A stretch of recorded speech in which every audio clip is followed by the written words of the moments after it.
Welcome back to another edition of the Gym Teacher Dreams podcast. We are obviously not together as I am finishing up my quarantining of my second or third time with the COVID virus. So, yeah, I don't know how or where, but it hit me. What were your symptoms? I had body aches and more congestion, but I had a little bit of cough. But I went to school and I had her test me because it just felt bad. And before I sat down, she was knocking on my door.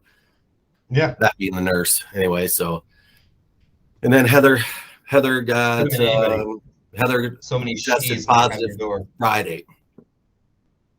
So now she's home. Yeah, and this is the second year in a row she has missed conferences due to COVID. So, all right. Well, as you see, Ray is dressed up for the occasion, looking good. That's what I do. That is what you do. All right. So I've got two new segments to start it off here. Okay. First one is this: what you watching? I shouldn't say new one, but that's one that an old one that we need to bring back. What you watching? Okay. What am I watching? I watched Pepsi. Where's my airplane? I think is what it's called. It's on Netflix. It's like a documentary, and I don't know if you remember this. This is probably from when you were in high school or college, but Pepsi had this promotion where it was Pepsi Points. You remember that at all? A little bit. Okay. And I mean, it was kind of popular. I think Marlboro had points back then, and you could get merchandise. And a buddy of mine had like a cool Camel cigarette hat that was pretty neat or something. And he was a pitcher, so I think the K was kind of a big deal for him. But yeah, I think that was kind of a trend then, is to give out prizes for consuming products. But anyway, almost as like a joke at the end of the commercial where Pepsi was like, if you get 10 points, you get a free soda. If you get 100 points, you get a t-shirt. If you get 500 points, you get the cooler or whatever, if you get 7 million points, you could win an airplane. And this airplane comes in, drops a kid off at school, everyone laughs, whatever. So some guy, and I do kind of remember parts of this, he decided he was going to collect him and a couple buddies, going to pool their points and collect 7 million points and buy the airplane. Well, the whole thing was like a joke to Pepsi. They didn't have an airplane. They weren't giving away an airplane. You could have come up with 70 million points and they weren't going to give it to you. So there was some litigation, some battling back and forth, and they made a documentary about it. So I did just finish that the other day, binged that in a couple days. I am towards the end of the newest Cobra Kai, which that's a little different for me because the last couple series that came out, like I binged them day one, Mm-hmm. But I guess I've been busier with kids' activities and things like that. So this whole inability to get together to podcast is no joke. We're busy. I'm too busy to watch Netflix, let alone podcasts. So those are a couple things that I've watched lately. But what's been consuming my time watching, in addition to my kids' sports, is the Illini, the Bears. It was the Spartans until this weekend, so I can almost feel those thoughts. That's the next segment. Okay, so that's what I've been watching. What have you been watching? We're watching quarantine. Yeah, well, yeah, we're watching Scorpions. I think it was a CBS show where a bunch of geniuses were brought in as a team to save the world over and over and over. Perfect for you. Genius save the world is like you and you, Yeah, and then I watched old Wolves movie, and that had young Jason Momoa and young Megan Fox in it. Ooh. Yeah.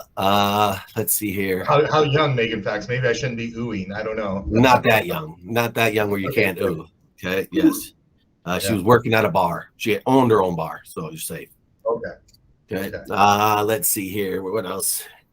Let me tell you, I mean, we haven't talked about this, but I think this was probably in your wheelhouse. How about The Outsiders? We watched that a couple times recently because William's reading it for class. So, watched the movie, whatever. Found out, so William's a 7th grader in a neighboring district. found out the 7th graders here are doing the same thing. So that was kind of cool. Yeah, But Heather reads that at the end of the year. yeah. So am I right? Is that your wheelhouse? I mean, think about that cast. That's a lot of dudes you like, I bet. Yeah, that's quite a few. Yeah, a lot of stars in that one, that's for sure. Yes. They didn't Yes. make my top 10 list for another time, but None of them. I don't think so. No. I thought one would be a lock. Holy cow. Okay. Now I'm anxious to hear. Yeah. Good. Yep. So I don't know. We watched. I mean, I haven't talked to you forever. We watched The Watcher. That's been kind of a big deal. I've seen the previews. Dahmer series about Jeffrey Dahmer. Yeah. I heard mixed reviews on that, but again, I mean, we lived that. We were, I think, in high school when all that was happening. So, yeah, you know, yep. I'm trying to think. We watched something else, like I said, being in. But again, that's what we're watching right now. So I'll stick with that because the next segment I wanted is you got 5 minutes. I got the timer to rant on what's on your mind right now. Ready, go. well, the first thing that popped in my head, I probably shouldn't talk about it on the air. 5 minutes timer's going on my mind now. The Bears, you know, you and I, when we talked last time, I said Fields, you know, getting hit too much, and then you know he gets hit, and I didn't watch the game, so I don't know, but you know he gets carted off, and I don't know the circumstances, but he rushed the ball 18 times, so in theory, you know, let's say he got hit, you know, half those times, which is probably conservative. You know, that's just more hits than I want the quarterback to take. So then I've been seeing on Twitter where, you know, lots of people are piping in saying, you know, he's running a little more than they think your QB1 should, and they wish he would pass a little bit more. But again, I mean, they're in a game, just a couple plays away, and with the parity in the NFL, with a little bit of turnover, which we're going to see, if you hit a couple buttons, you know, with the arrow pointing up on some of these kids like Justin Fields, I really think the Bears are on the cusp of being really good, and it's going to happen quickly, in my opinion. So there's one thing. The Illini, they are fun to watch. It'll give you headaches at sometimes. I think you said this a couple years ago about Curbelo. Somebody said it, maybe it was you or someone else, but you know, there's stretches where you're just like oohing and on, like this dude's awesome, and then there's stretches where you just scratch your head and say, put him on the bench for a little bit. You know, he's doing a little too much, and kind of the same way. But they get in your face. They cause other offenses, you know, to rush shots, to take bad shots, to, you know, when you're taking contested shots, even, you know, at that level, it's quite a bit of a difference between taking open shots. So they contest everything. So it's kind of a helter-skelter at times, but it's been pretty good. They're fun to watch. They're mostly young. The Illini football, I really believe the arrow's pointing up. Again, you know, Brett Bielema from our neck of the woods, he's turning that thing around. Another weekend where they were really just a couple plays away, and there were a couple bad calls, but, I mean, you just got to battle through that. It's going to happen. We've talked about this almost too much, that just officiating across the board has dipped. So you're just going to have to persevere, and I think it's a life lesson. It's a lesson every coach should be telling their kids and their parents. It's going to happen. So it's how do you respond?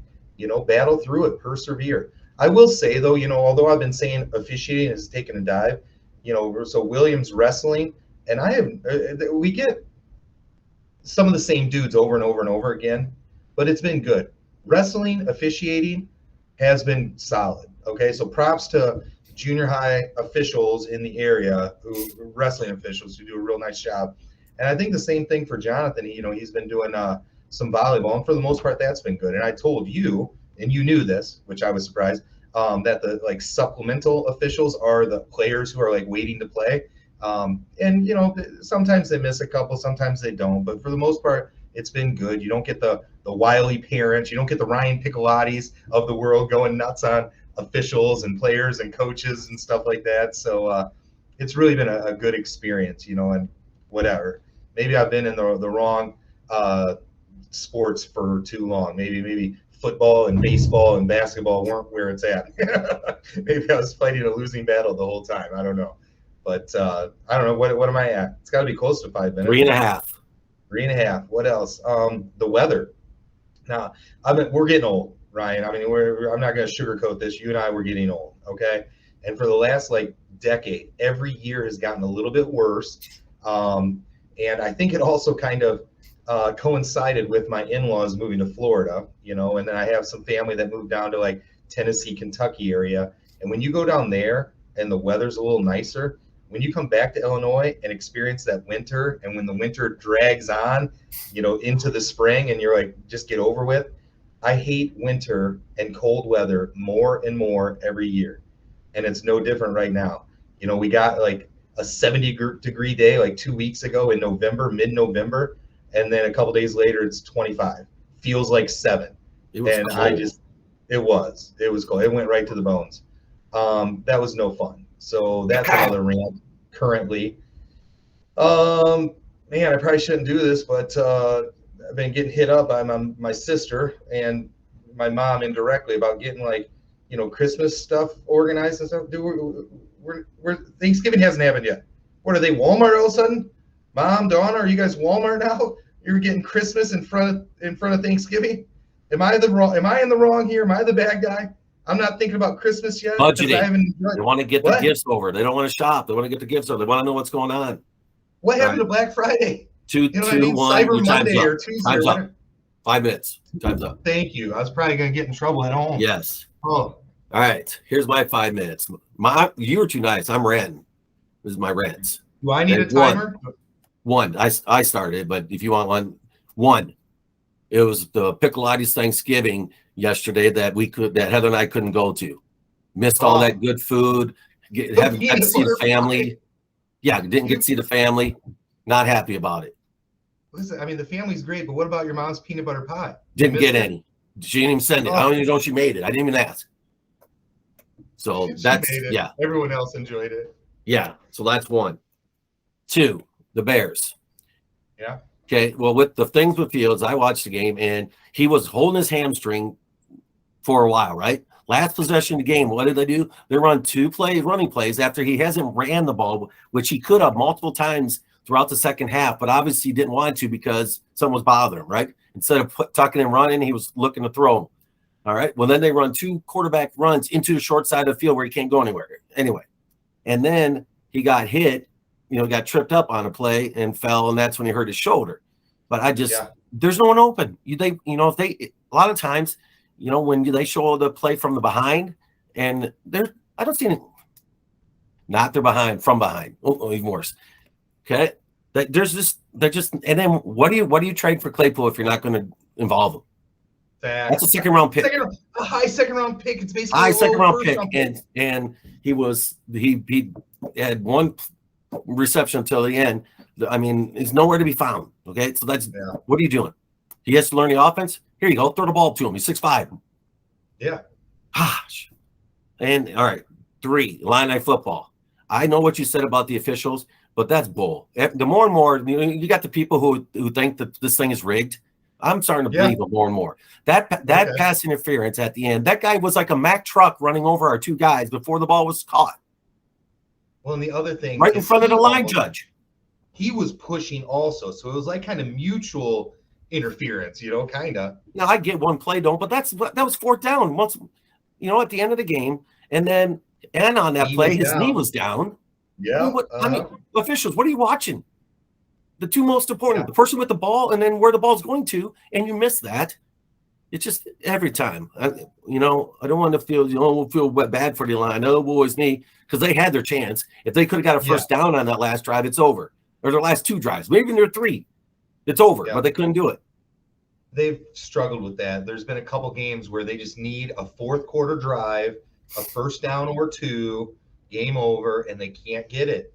So I text you as that 4th and 1 play early when they decided to run the ball. Now I counted 6 versus 7, and you said on Twitter they counted 8. Whatever it was, you're outnumbered. It's obvious you're outnumbered. Call timeout, run something different. That's just, I don't know.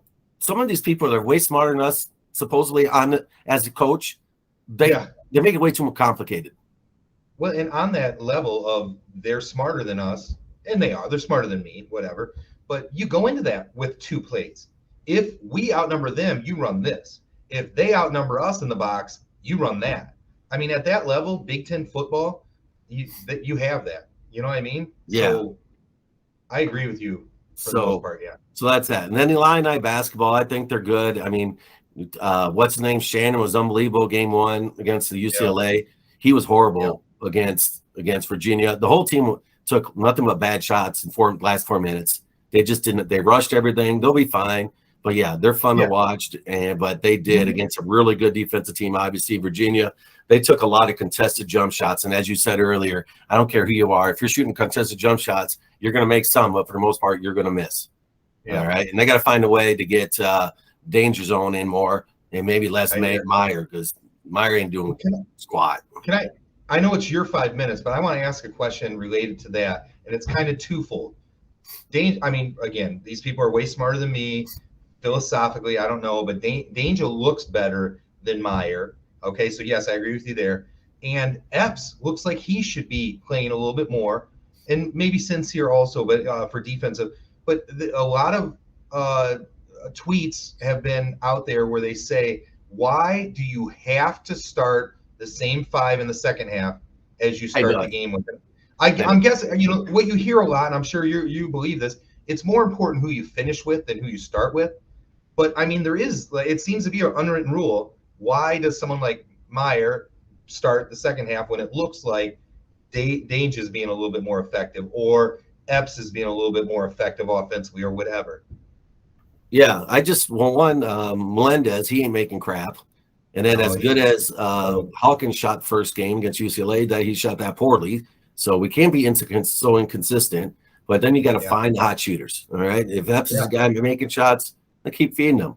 And so they'll be all right. But they do have to find their rotation. I think that some guys have to play a little less. And even if they go 3 smaller guards, I mean, if they can play, they can play. They switch anyway. So what's the difference?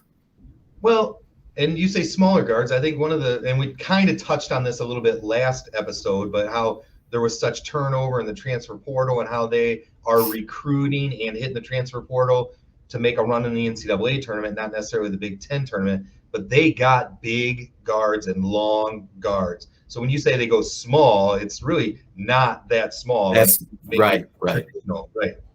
It was bigger than what they were, but I still, 6'4" and under, I consider small guards these days. Okay. So that's right. Yeah.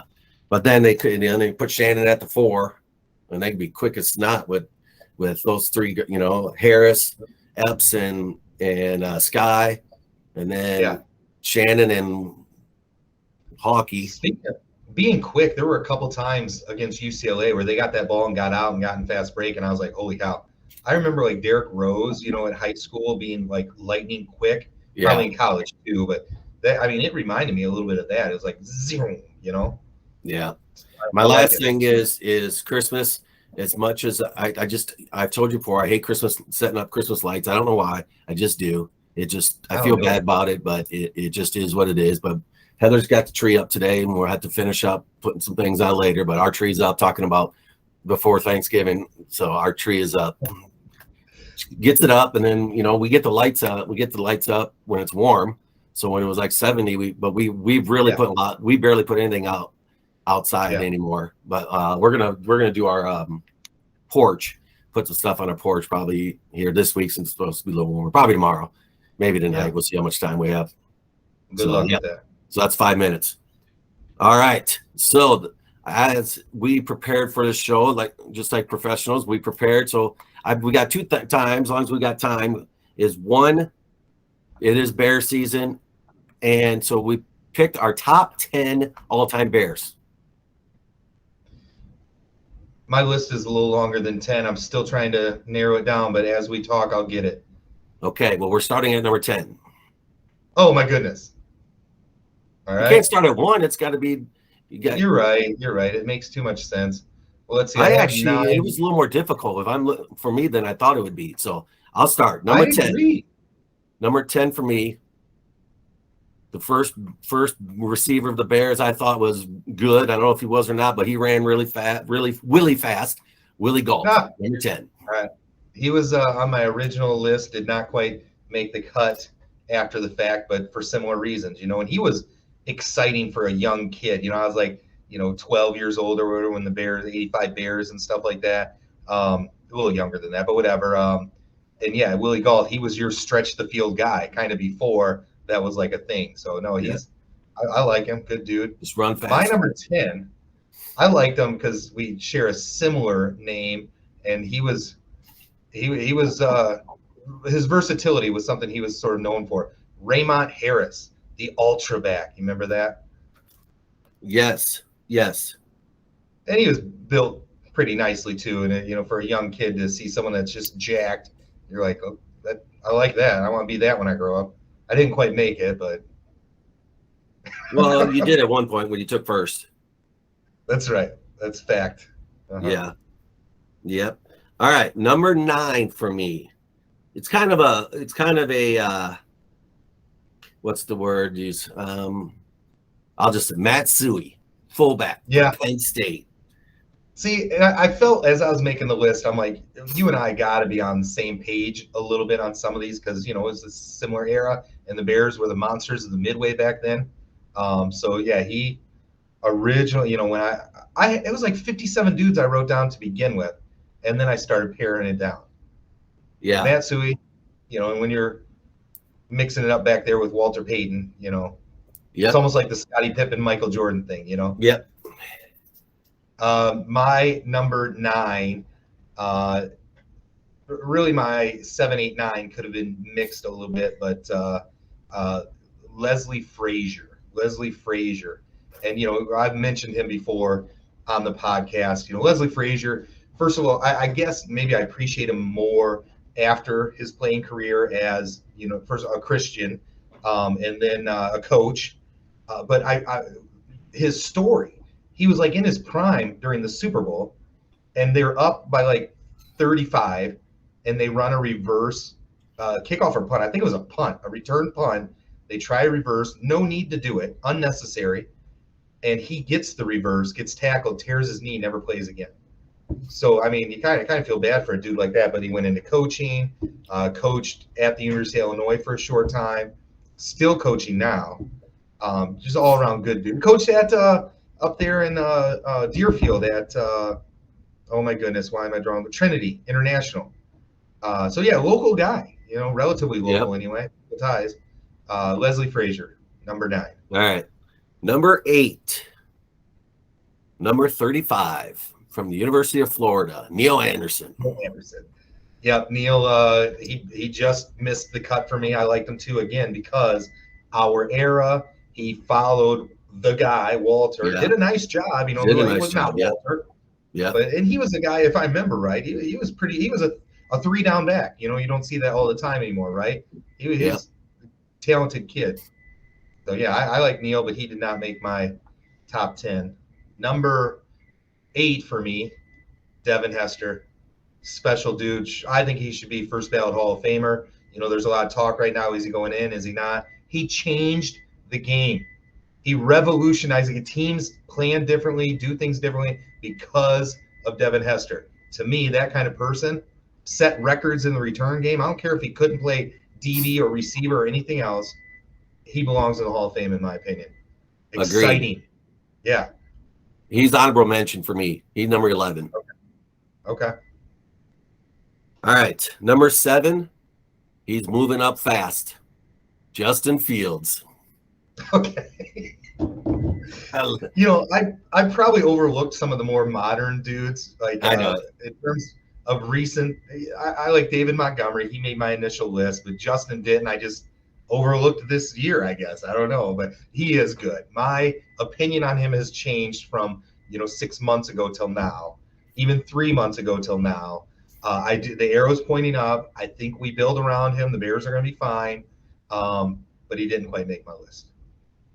Next dude, I kind of, I already got Leslie Frazier on there, and if you remember a podcast, I don't know, many months ago, maybe years ago, I forget, but The Fridge, William Perry, The Fridge. I had a short conversation with Leslie Frazier one time when I was like 16, and I asked him because him and The Fridge roomed together on road trips during that Super Bowl season, and I asked him if The Fridge had bad gas.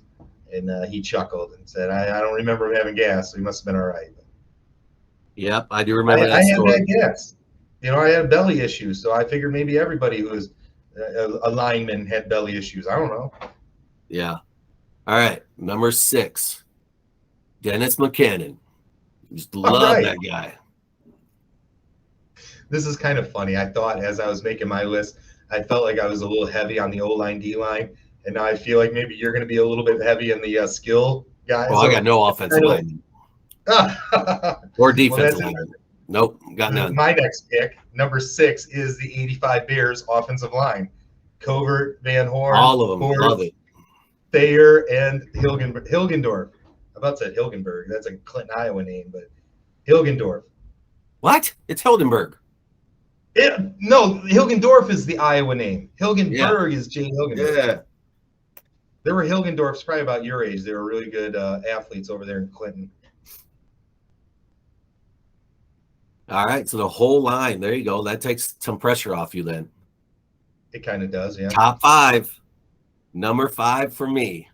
Number 87, little Tommy Waddle. All right. Yep. Obviously, an honorable mention for me. Didn't quite make my list, but love me some Tommy Waddle. Honestly, on my way home from work, I listened to ESPN radio, and Tom Waddle's on there, right? Waddle and Sylvie. I don't know. His demeanor sometimes is a little bit over the top for me. Maybe I liked him more as a player than as the radio guy. So I can't maybe get the score, or not score. I can't get ESPN. Even in Sycamore, huh? Yeah, especially at night. It just never connects. Yeah. Yeah. Number 5 for me, Samurai Mike. I knock him cold. Mike Singletary. Big fan of Mike Singletary. Yeah, he didn't make my list. I don't know. I liked him, but he's not the one. I got another linebacker from those years. Okay. But no, obviously very good player and key to the Bears defense. But my number 4 is Wilbur Marshall. Okay. Wilbur Marshall, this is, again, I was like in 6th or 7th grade when he went to free agency. And free agency was still like a new thing back then, right? And he went to the Redskins, right? It didn't completely break my heart, but I feel like that had a lot to do with like the Bears' downfall after the Super Bowl. It hurt. Yeah. Wilbur was nasty and mean. What's that? He was a special talent. He sort of made the 46 zone work, Buddy Ryan's defense. He was one of those dudes. So. Yeah. My number 4, Papa Bear Hallis. And, he was before my time and everything. But, the matriarch. Wait, he's a patriarch. Matriarch would be the mom, right? The father of the franchise. Played, then he coached, owner. He is the Bears. That's You're looking true. at me like that's a crazy pick. I don't know. No, I just don't any of my tournaments or anything. I really don't go past what I know. Okay. So sure. So I'm just thinking our final lists are going to be different then. Okay. And there were a couple that are like predate me, him being one. Yeah. But and now that we're here in Sycamore and part of the family resides in the outskirts of Sycamore, I just feel like there's a little tie there, Yeah, for sure. Mm-hmm. My number 3 created defensively, created his own special action, the peanut punch, baby. Okay. Charles Tillman, number 3. Yep. Another honorable mention. Love me some peanut and peanut punch and all that. Again, dude that there's some debate whether he goes in the Hall or whether he doesn't, but you revolutionized the game. I think that gives you some points, Yep, Lovie Smith started it, and then he made it an art form. Yeah. I feel bad the direction I went here at the top, but that coach, number 3, that coach, now played for the Bears as a tight end, a big bruiser, and he sort of embodied what it is to be a Chicago Bear football player, right? And then he becomes the coach, wins the Super Bowl, leads them to the Super Bowl, and he's just that gritty, gutty, don't take no poop from anybody kind of guy. He's Chicago through and through, even though he grew up in Pittsburgh. Yeah. Well, my coaches were co-coaches, Hallis and the coach. Okay, so we're not far off. No. Number 2, it's pretty easy if you know me, right? I got 2 top players. Number 2, again, made Lovie Smith's defense special because he could cover the whole field, and especially the deep middle on passes, and that's Brian Urlacher. Yeah, Urlacher was pretty high on my list. Didn't make the top 10. Again, kind of like Tom Waddle. I think some of his off the field stuff, some of his post football stuff, kind of tarnished my memories of him and my appreciation of him. But his special talent, like you said, made the defense work because he could get deep in coverage and take away. He made the cover 2 work, and you don't always have a middle linebacker that can do that. And he talked about playing Bear football. That dude was a Bear football kind of guy. So I appreciate Brian Urlacher as well. I now that I know you're number 2 and the names I've heard and haven't heard, I feel like our number 1s are going to be the exact same dude. But my number 2 is one of the 2 jerseys I have of Bear football players. Before my time, but Dick Butkus, Chicago guy, goes to the University of Illinois, plays both ways, All-American, snot bubbles and mean dude. And then he becomes an actor, which is kind of cool, But Dick Butkus, special dude. He's my number 2. All right. And I think both of our number 1 is the man, Sweetness himself, Walter Payton. Sweetness, yep. And we could throw Mrs. Nelson in here too. He is her number 1 as well. So a lot of Bears fans. Great minds. Yeah, and that's another thing. On Twitter recently, mostly with the Bears, but just in general, you get Jarrett Payton on there, and talking a lot about his dad and memories, and the game has changed, and I feel like he has a decent outlook on it, but obviously, props to his dad Walter and the things he accomplished and the person he was and all of that. Walter Payton, special dude. Yep. So that is our top 10 Bears. I just have a couple of my honorable mention. Yeah, I would like to do that as well. You'll appreciate a couple of them, but go ahead. I've got Gentry. Yeah. Loved him. Otis Wilson, Emery Moorhead, Forte, and Hester. Yeah, I like Forte. Obviously Hester was in my list. Forte probably maybe the most unappreciated of the Bears. He was good. I saw some highlights on Twitter. Someone had some of this, and he was just he was pretty damn another 3-down running back. You don't see those anymore. One thing that popped up in my research, I like Brian Cox. I felt like he had a longer run with the Bears. Do you know how many years Brian Cox played for the Bears? 2. 2 years. 2 years. It felt like longer than that. And, Western Illinois University, Brian Cox, him and Sycamore's own Chauncey Carrick, they went to college together. They're acquaintances. I don't know if friends, but they communicate with each other, or they did anyway. Doug Flutie, similarly. You got to love a little Doug Flutie, right? How long did he play for the Bears? I would say 3 years. It said 1 year is what it said. Wow. The Bear Essentials. Okay. But that could be wrong. Who knows? But it said 1 year. 2 other ones that I think you'll get a kick out of this one. There is a guy, a linebacker out of South Carolina, played in 2004 with the Bears. His name is Corey Jenkins. I like Olin Kreutz to be on my honorable mention too, by the way. If you want to you want an alignment, Olin Kreutz would be there. Now, the last one I just want to talk about a little bit. And I knew about this guy because, you'll find out if I can open this. Come on, work for me here, technology. One of my neighbors growing up, I used to shovel this gal's sidewalks. Oh, there it is. I'm on the wrong screen. And she told me about, I don't know if it was her cousin or uncle or whatever it was, played for the University of Illinois. So she would tell me stories about him and bring out programs and stuff like that. 'Cause she knew I was a sports fanatic. I was an Illinois fan and all that stuff. So she told me about her relative, Bert Ingwerson. Okay. Now, Bert, I don't even know if I'm saying his last name correctly. He played for the Bears in, let's see, the 19. Oh man, it doesn't even say, like early 20s, 19 late teens or early 20s. Why doesn't it say that? Whatever. So long time ago, 100 years ago, right? But Ingerson, this is from Twitter. He has a Twitter page, right? Or not Twitter, Wikipedia. Wikipedia.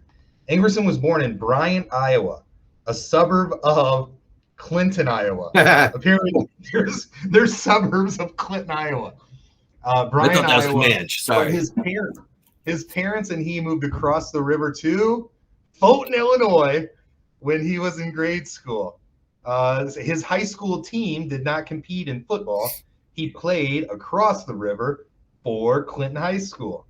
He accepted a scholarship to Illinois, played at Illinois, did great, goes to play for the Bears. So Bert Ingerson, for those reasons, he makes my honorable mention all the time. And then there were others, but those two were the best. Dude from Fulton, and then Corey Jenkins. Well done. Well done. Thanks. All right. Well, the That's all I last got. thing for this one is I created a game. What I should have told you was our next show, we're going to have top 10 male celebrities, right? Yeah. And we don't want to call them man crushes, but because people look at it the wrong way. But guys who think are cool anyway, because I think your number one would be probably Will Ferrell, right? I mean, Yeah. So for the second time in podcast, I've got a Will Ferrell game for you. All right. See if I can get it on the screen. Name the university and old school. I'm gonna say Harrison University.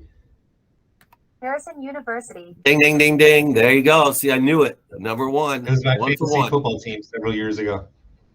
All right. Here's the second one. What basketball player is also nicknamed Frank the Tank? Comiskey, kid from Wisconsin and Bennett Academy. Frank Kaminsky. 2 for 2. All right.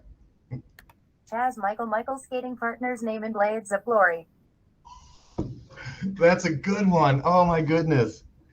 I think it's Bill Hader, right? Is the character, but what's his name? No. Am I getting mixed up? Yeah, it's the young guy. Napoleon Dynamite. Yeah. Yeah. Oh, Bill Hader's the Saturday Night Live dude, right? Yeah. Yeah. Yeah. So what's this dude's name? But anyway, Chad Michaels. I'm gonna say Jacques something. I'll give up. McElroy. Okay. All right. Oh, missed one. I thought you might know that one. All right. What weapon did Ron Burgundy use in the gang fight in Anchorman? Dang it. Why don't I know this one either? That escalated quickly, though. Yeah. What weapon would have he used? He did not use his jazz flute, I bet. No. That's an excellent question. I'm going to just say crowbar. Bedpost. He used the bedpost. Okay. You got there's a picture when I was looking up stuff. Is like, and there was a picture of him, and sure enough, he had a beautifully sculpted bedpost in his hand. Okay. All right. I got to stop this run. What's number in semi-pro? 33. Number 33. There you go. You're back. There were a couple layups I felt in this one, and then the first one. Of Ricky Bobby's 2 sons. That's another good one. Thank you. I feel like it's not going to be something easy. It'll be something silly and funny. It is. For those playing at home, if you know these answers and you're beating Ray, you gotta let us know. But this is one of my favorite ones. You're gonna be kicking yourself. Seriously? Yep. I want to make a guess anyway. What would you name your kid to try and be silly and funny? I don't know. You're not getting it. It's not going to be okay. Go. Walker and Texas Oh. Ranger. You're right. I'm going to be kicking myself. Yep, I did. In the I knew back it. of my brain, knew that. Yep. Dang it. Next one. In Get Hard, what was James' job? See, that's This one might be the toughest one. This is more of a you movie than a me movie, I guess. But because it's Kevin Hart, right? I'm just not. I don't know. His humor just doesn't connect with me for some reason. I feel like it's kind of forced and it's weird. So yeah, you probably. So is James Will Ferrell in this movie? Yep, James is Will Ferrell. Will Ferrell in that movie, he's an accountant. Close, but I thought this was funny because I'm still waiting on some investments to hit. Yeah. He was a hedge fund manager, so he got in trouble. And then had to go to prison. Got it. All right, Never next seen one. The movie. What actor is Will Ferrell's character's dad in Daddy's Home 2? Did you watch the two Daddy's Home movies? No. Oh my gosh. I'm gonna guess with Mark Wahlberg. Yeah. All right. You wouldn't know this one then. I'm gonna let's go. James Caan. John Lithgow. Okay. Yes, you got to know the movie. So, Mark Wahlberg's dad is Mel Gibson, and he's a very tough, rough, type of dad, and then Will Ferrell's character and John Lithgow are like touchy, huggy all the time. So they're direct opposites. So that's what kind of makes the movie. What colors is Chaz's robe in Wedding Crashers? Red. Red and black. You're right. I'll give it to you. He had the black, whatever they're called. Anyway. The Gladiators. Whoa. I bet I get that one right. What was the question? What was his dad's soccer team name in wouldn't have gotten it. Kicking and screaming? You would have got it? Yeah. Would not have. Oh, okay. Who gets stuck in Steve Batabi in the Swank Roxbury Club? So what character in the movie gets these two in the Roxbury Club? What? He was himself in the movie. He was himself? Let me just sidetrack here. How do you get this program to read the questions? I need this for assessments over here. Yeah, well, this is just Flippity. So Flippity, thank you, Flippity, for allowing me to use you. But Flippity has all kinds of stuff that you can use, and obviously I saw the volume, I hit it, and it starts reading it for you. And like I wouldn't have been able to know how to say whatever that last name I'm not sure is. that they said it right. Oh, okay. Steve Batabi in the Swank Roxbury Club. He played himself in the movie. Yeah, and this was like a mid to late 90s movie. I don't know. I'm gonna say Shaquille O'Neal. Richard Grieco. 21 Jump Street. Sorry. Original. In Zoolander, Jacoby Mugatu brainwashes Derek to kill which country's prime minister? I vaguely remember this. What? Did it say it? No, I didn't. Which I country? thought I heard China. No. China, do they have a prime minister? Let's go South Korea. Malaysia. You were close. Was I? I don't even know geography. Malaysia. It's over there somewhere. Don't you worry.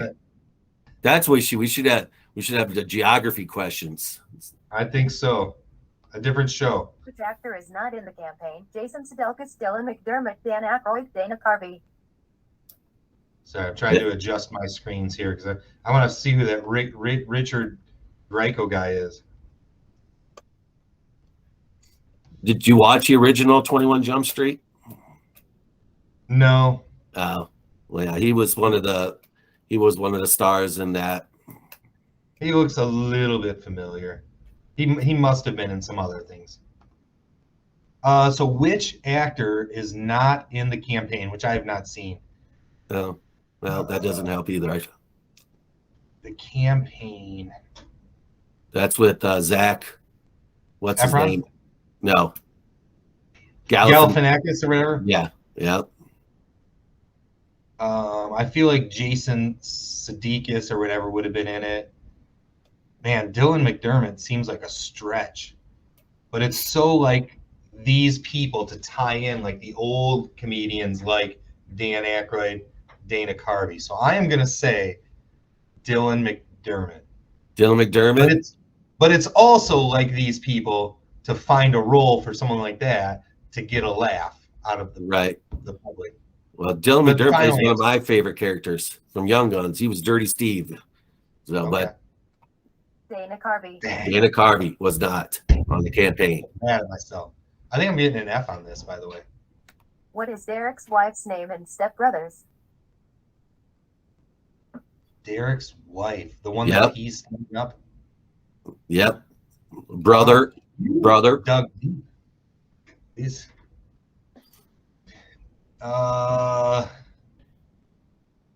stay gold, pony boy. Speaking of She falls in love. yeah, of course. And why wouldn't you? I'm not gonna come up with it. I'll guess though. Jessica. Alice. Nicholas.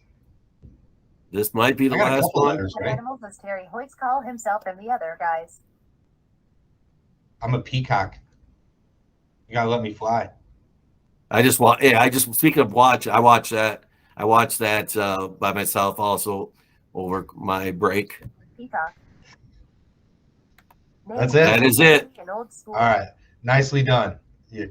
You went heavy on that one. Yep, I could have gone more. I went one question per movie, so that was 15 of the different movies. Good job. I didn't even realize that. Nice work, Yeah. as always. You Thank missed you. your calling. Coming up with games is really it's money. I know it. As I said, I take that back when I talked about COVID. I had a terrible headache, but so when I went to do stuff, I just didn't feel like doing it. So basically, all I did was either play video game Madden or I colored like 5 different pictures Nice. of a color, but that's about all I felt like doing. So Like I said, we're getting old and doing things Yeah. like coloring in a color book. gotta keep your mind going there. All right. That's right. All right. Well, another episode, Gym Teacher Dreams podcast. Hopefully you did a little better than Ray in the Will Ferrell game, but hey, he's one thing about you. You are very particular in what you watch. You're set in your values and morals. If they're not Christian, you don't watch them. If it's not funny, I don't watch it. Well, that too. But you're Dark. definitely. Rough. I'm gonna tell you right now. We're definitely having a date, either you and I or a double date, and we're going to watch Avatar 2 come on at the big screen, baby. Hopefully in 3D. All right. All Sounds right. Good. All right, America. There's another episode. Tell a friend and click that subscribe button. Right Yes. now we have like 50. I want 150. I actually want 1,000, but baby steps. Baby steps. All right. Thank you for watching. Thank you for listening. Next time, America, we out.